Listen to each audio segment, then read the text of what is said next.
end of era na ba para kay Justin Brownlee? Sa naganap na game ay nag-step up ang ating mga young core dahil sa equip ng depensa ng New Zealand para dito kay JB. At ang kanilang strategy ay ipataw ba naman ang 22 anyos na si Carlin Davison kay Justin Brownlee na nasa late 30s na. Sa energy at athleticism nito ay mahihirapan talaga ang ating kabayan.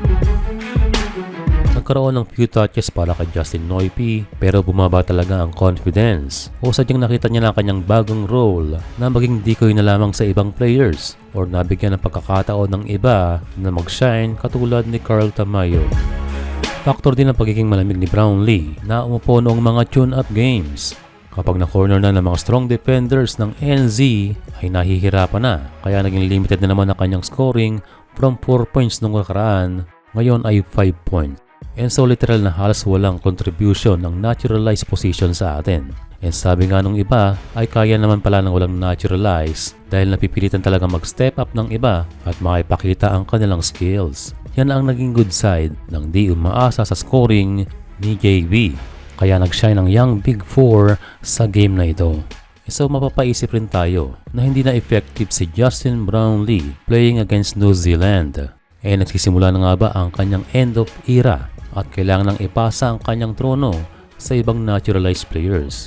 Makikita natin yan sa mga susunod na games starting against Australia. Pero itong last game against All Blacks, mukhang kailangan ni JB magpahinga kapag sila ang kaharap dahil strategically sobrang scouted na nila itong si Justin Noipy. Kung sa tiwala lang ay hindi siya sinukuan ni Coach Tim Cone, mayroong siyang 35 minutes at nandun din siya sa crucial stages ng laro. Kaya hopefully ay makabawi si JB kontra sa Australia. After ng first round, ay mainam kaya na ibang naturalist naman ang sumali. Sa tingin ko doon babawi si Brownlee dahil nauna ang ating laban sa mas malalakas na teams. Pero mas maganda kung mag-suit-up na rin ang ibang naturalized katulad nila Benny Boatwright at Jordan Clarkson. Ang tanong lang ano kaya ang kanilang magiging epekto dahil lately naging team player na itong si JB. Kung si Clarkson kaya ang naturalized, makakascore kaya ng 23 points sila Kevin Kiambao at Juan Gomez de Leano. At kung si Benny Boatwright naman, maka 17 points kaya si Carl Tamayo.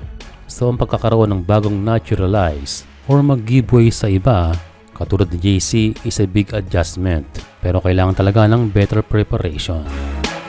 But for now, ang pag-unleash sa laro nila Tamayo, Kiambao at de Leano ay malaking achievement para sa Gilas, Pilipinas.